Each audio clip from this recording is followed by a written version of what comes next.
Thank you guys for joining us. Today I'm here with Cal Schultz. He is the livestock judging coach and lecturer at the University of Nebraska.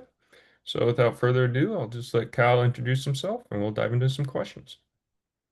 Hi guys, like Clay said, my name is Cal Schultz. I'm originally from Faribault, Minnesota. I would have attended Butler Community College in El Dorado, Kansas, and been on their livestock judging team. And then I transferred to Oklahoma State University and would have been on the 2022 livestock judging team there. And then I actually stayed an extra semester at OSU so I could be on the meats judging team. So I judged in 2023 on the meats judging team.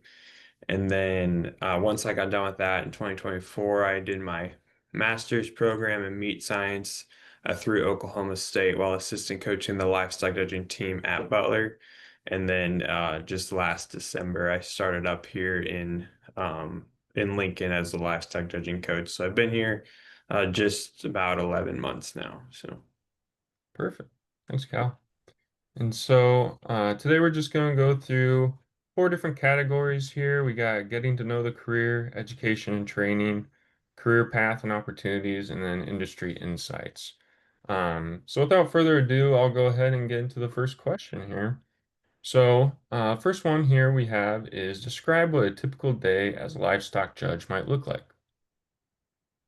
So as a livestock judging coach, I have other responsibilities besides just coaching the livestock judging team. So most everybody has what's called an appointment, and it's a different percentage of like how much of your time you're supposed to spend focused on teaching or coaching, and then what percent of your time you're supposed to be focused on extension, which would be like youth outreach and helping with like livestock judging contests and educational opportunities in that realm throughout the state. So my typical day looks like the mornings I prepare for practice by either setting up practices or making practice plans, just to make sure that we're staying on track and learning the things that we need to learn. And then I'll also spend time calling recruits. That's something that I'm doing right now, reaching out to high schoolers and also kids at junior colleges to try to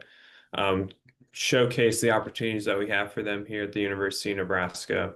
And then I also teach other classes. So I also teach the Intro to Meat Science class that we have here at University of Nebraska, and I that's all online right now, but I help put together lectures for that. In the spring, it'll be in person on Monday and Wednesdays, and then Tuesdays is a lab. So afternoons is filled with practice, either with the senior team or the junior team right now. Monday, Wednesday, I meet with the senior team. Tuesday, Thursday, I meet with the junior team. And then Friday afternoons and all day Saturdays is judging practice with the senior team. So it's never a dull moment. Constant, everything is always a new day. It never feels repetitive because there's always new and exciting things going on. So. Cool. And so, when considering judging, I'm sure there's a lot of different animals that you kind of evaluate. And so, uh, what type of animals do you judge? And are there differences in how species are evaluated? Yeah, so I'm livestock is general livestock judging. So the general livestock species are beef cattle, sheep, market type goats, and swine. So those are the four species that we judge. The beef cattle species, we judge both show cattle and kind of real, we call real world like functional cattle or feedlot type cattle. So we judge anything from feedlot steers that live in a feedlot to show steers that live in a cooler all summer. And then we also will judge cattle, heifers that also live in a cooler all summer and get washed every day to heifers that have never really seen people in their life. So on the beef cattle side of things, we definitely judge all sectors of the industry, those types of cattle. And then, but for the sheep and the goats, those are pretty much strictly show livestock, and then pigs is strictly show livestock as well. But as far as how we evaluate them, pretty much everything. Breeding cattle, we judge based on a combination of function and quality is what I call it. So function would be, can they do their job once they're done being a show animal? Like, are they good bodied? Are they sound structured? Are they proportional and just functional in the way that they're put together? Can they go out and be a beef cow when it's all said and done and live for a long time? So for breeding cattle, and that applies to bulls as well, like are they able to go out and do their job? But then when it comes to like market livestock and sheep and goats and swine, pretty much everything from there is just a combination of power and balance. So power meaning like body shape, muscularity, bone dimension, and then balance would be how they're put together. So like structure, body as well, and then like just the way that their front ends look. But honestly, once you understand the differences in just skeletal builds, pretty much everything is very, very similar. Cool. What are some things that you enjoy about judging livestock? Um, My favorite thing and least favorite thing about judging livestock is that it is constantly a moving target. There is no such thing as a right answer, kind of like English class. It is the most subjective activity that you could ever possibly do, which creates a constant challenge. And if you're up for the challenge, it's very fun. You get to show up and learn from other people and see other people's point of views and viewpoints and the way they think about things and how somebody from Florida is going to pick cattle a lot different than somebody from Canada or New Mexico. It's just everybody likes everything just a little bit different. So being able to communicate with people, learn their perspectives, is really, really fun. And then just learning.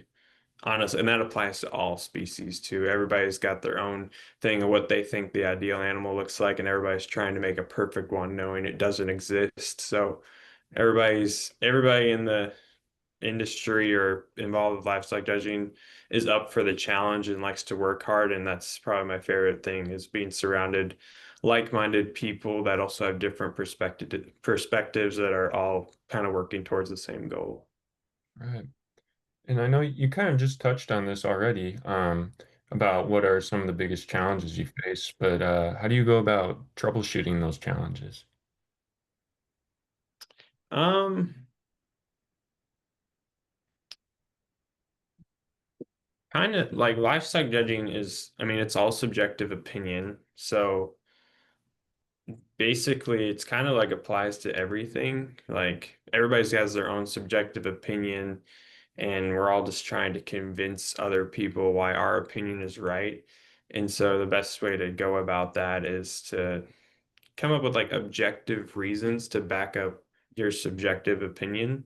So like I think this steer is better than that steer. And then you have to explain why.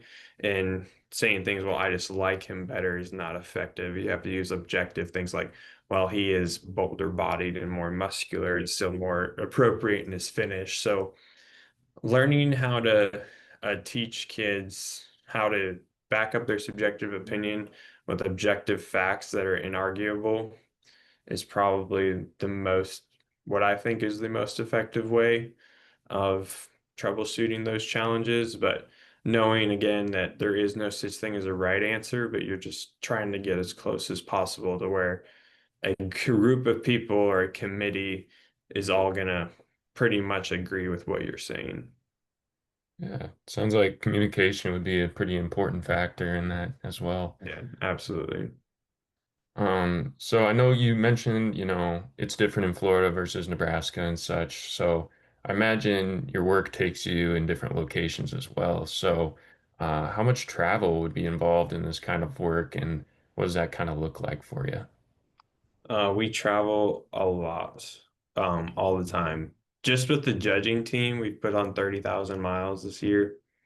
We've gone to Denver, Houston, San Antonio, Lubbock, Fort Worth, Oklahoma City, Kansas City. We'll go to Louisville here in a month. We've gone all the way up to Austin, Minnesota, and Sioux Falls, South Dakota.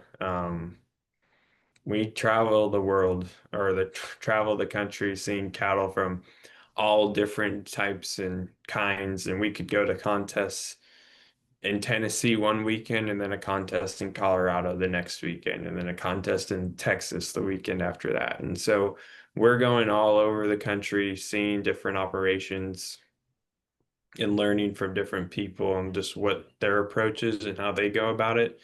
So we travel a lot, and then um, being part of a judging team or as a judging coach, you get the opportunity to travel to other states as well, just to evaluate livestock and judge shows for them.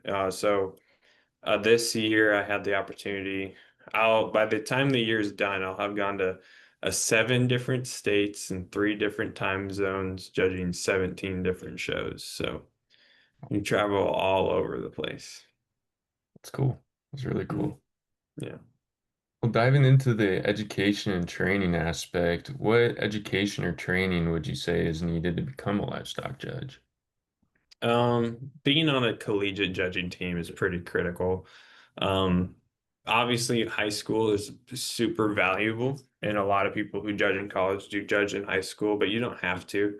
There's a kid on my team in junior college. He never judged in high school, and he ended up being an All-American because he was willing to work hard. But being on a judging team in college is definitely something that's required, just because you spend so much time in college focusing on it, learning it, kind of trying to master your craft in a sense. And so it's be no different than trying to be a you're trying to be an NFL football coach and get paid for teaching people how to play football. You better have been a pretty darn good at it and have done it in college. They're not going to ask a high school football player to go coach in the NFL.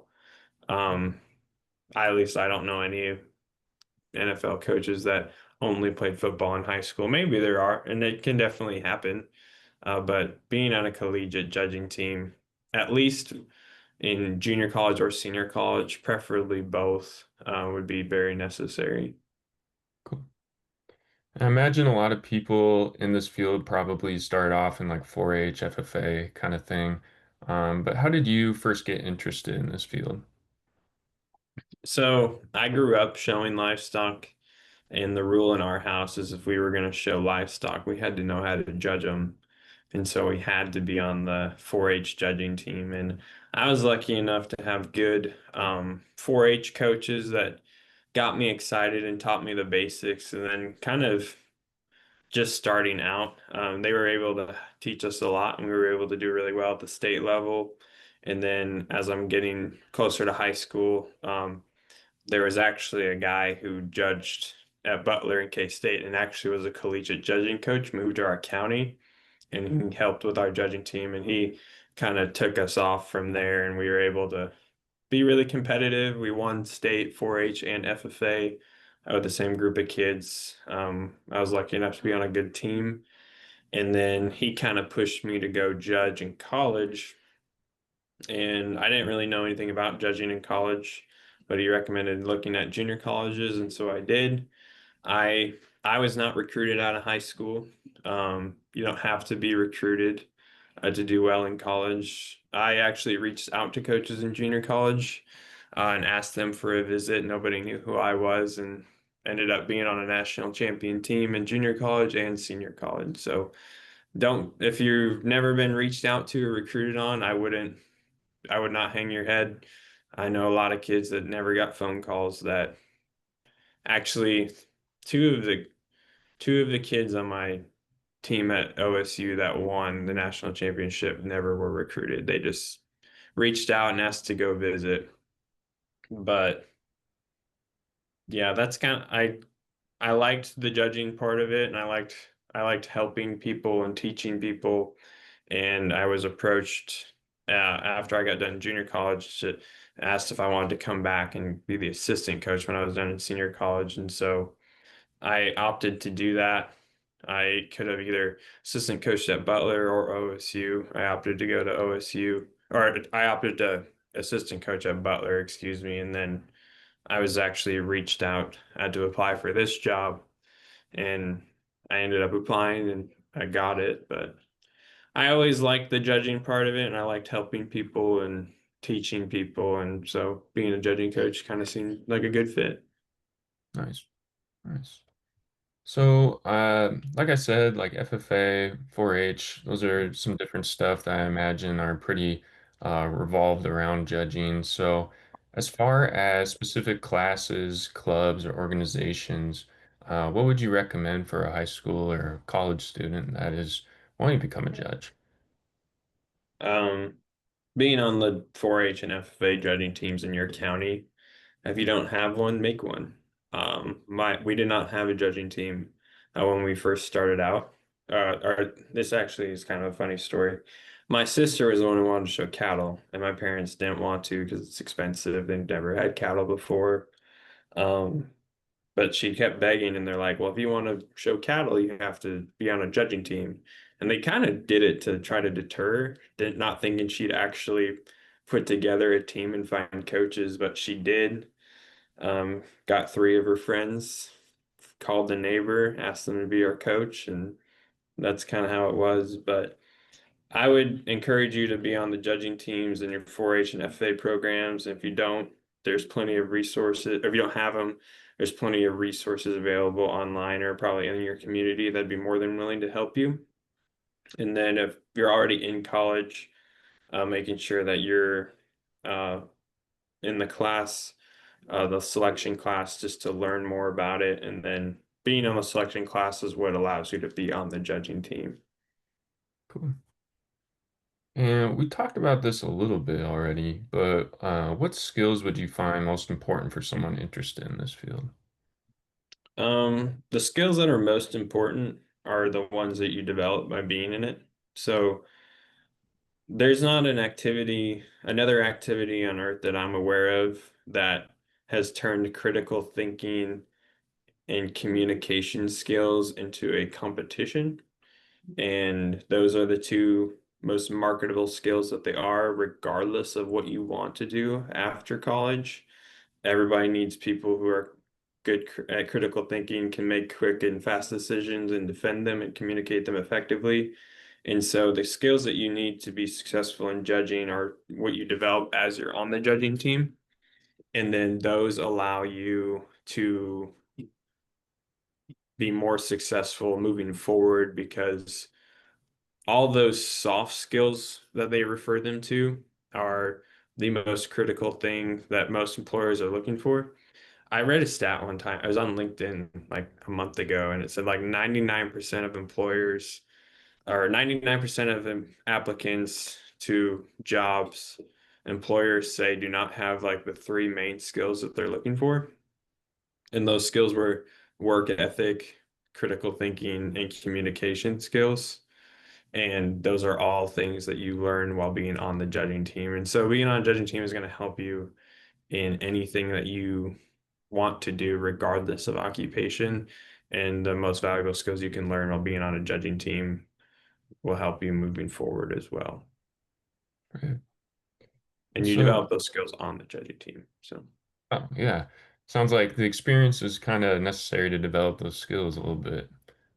Um, so as far as career path and opportunities, um, how did you get started judging shows professionally?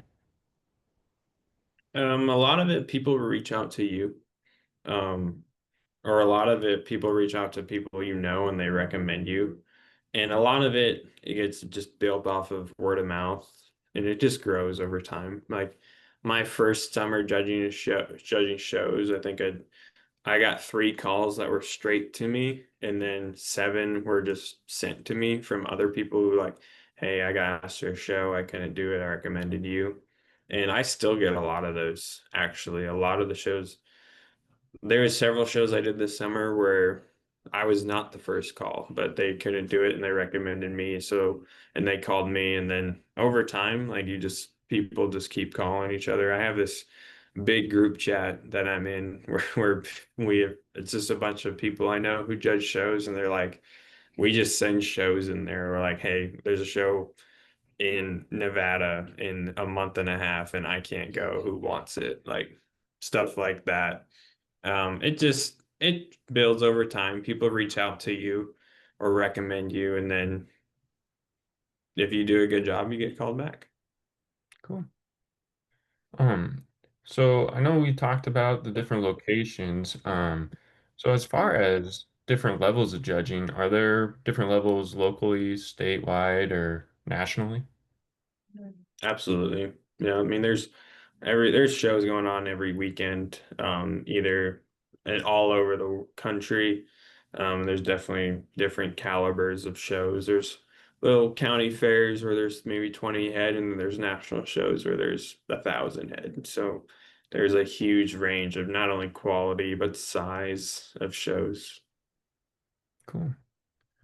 And as for somebody like myself that isn't super familiar with the field, is livestock judging something that people would do full time, or do they often have other careers alongside with judging? Most everybody has other careers. It's a great side gig, but it's not one of those things that you can really scale to the point where it can be your full-time job. Because like I said, you don't get to call people up and be like, "Hey, I want to judge your show." Like they reach out to you, and there's so many people to pick from that the likelihood that you'll get called to do enough shows to make a living would be pretty challenging. And you'd have to be traveling all over the place all the time. Like that just sounds exhausting. Right. But most everybody has other occupations along with it. Very popular one would be a livestock judging coach like myself. But you could be anything, honestly. There's teachers that judge shows. There's nurses, there's doctors, there's lawyers, there's oilmen, there's electricians, plumbers. Like you can pretty much have any job that will let you take a day off to go judge a show is you can do. Cool. And outside of becoming a judging coach, is there any other careers that judging can help lead to? Um, like I said, the skills you learn while being on a judging team are valuable in any occupation that you can ever possibly have. And a lot of people have judged before, and if they've judged before and you have judging on your resume, you're automatically probably more likely just to get an interview, and that will likely lead to a job. But I mean, it can be any sector of the livestock industry or the ag industry in general. You could sell feed, you could sell seed, you could buy cattle, you could slaughter pigs, like you could do anything. Market online, run sales, like the possibilities are genuinely endless. That sounds great. As far as industry insights, how has livestock judging changed over the years, and do you foresee any other changes happening? There's trends and patterns in the livestock industry where, depending on where the market's at, the livestock will change. Like in the 60s, they called them belt buckle cattle, where they grew to maybe 500 pounds and came up to your waist and were super fat and didn't have very much muscle. And then by the time the 80s rolled around, by the time the 70s rolled around, they were 6 feet tall, no bellied, super lean. And then now we're at the point that we brought them back down to where they're kind of a more moderate size that were a little bit more practical, easy feeding, and put on more fat.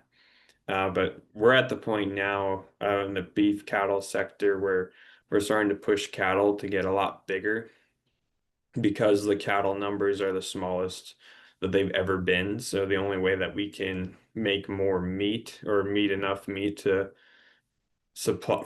have enough supply to meet the demand is just by making the cattle we already have bigger. So that's probably the biggest trend right now on the cattle side of things is just steers and shows in particular are allowed to be a lot bigger than they used to be.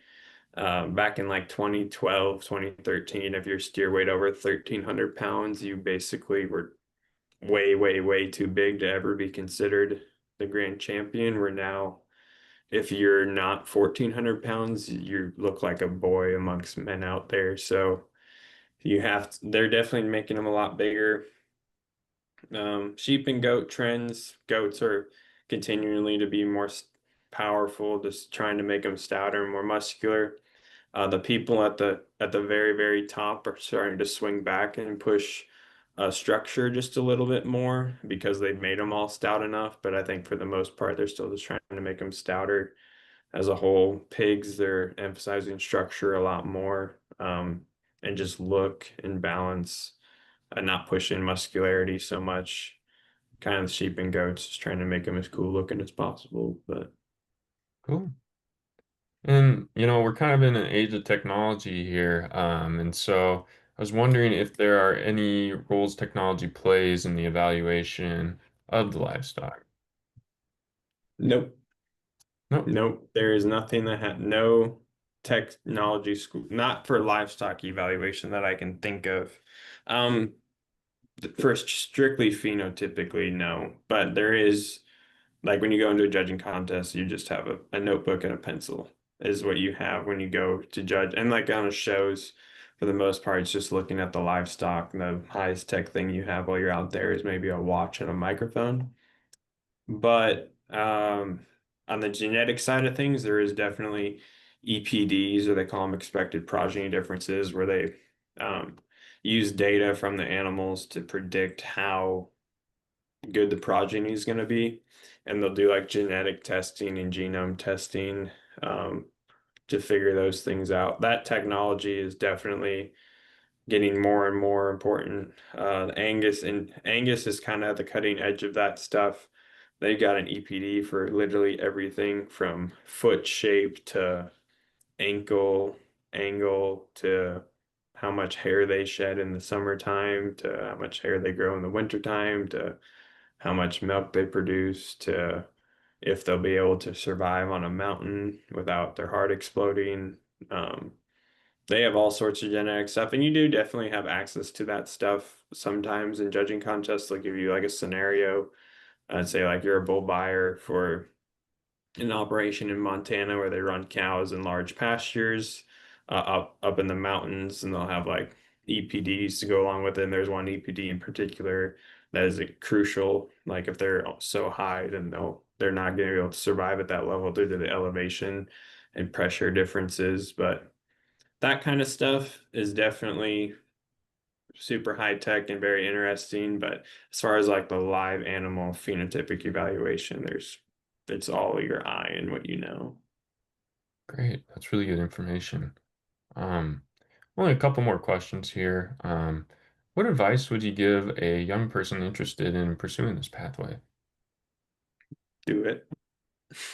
If you're interested at all, do it. I don't know a single person that's ever regretted being on a judging team. Like I already mentioned several times, I think it's incredibly valuable, and the skills that you learn will help you in every aspect of your life. And then listen to people who know more about it than you and work really hard. That's fair. All right. Last question for you. So looking back on when you first started, is there anything that you wish you would have known earlier in your career? Um, I wish I would have known how simple everybody makes it. I have a tendency to overthink and overcomplicate everything. And if I would have, I always knew people kept it pretty simple, but I wish I would have known how to make myself keep it more simple than I made it sometimes. Awesome. Like it's the end of the day, the steer that combines power and balance to the highest degree is going to win, and the one who doesn't is going to go last. Fair It's enough. as simple as that. Awesome. Well, Cal, that's all the questions I have for you. All right. But I really appreciate your time. I know a lot of my students are going to get a lot of good information out of this. So Perfect. I'm glad I could help. awesome. Well, that about wraps it up.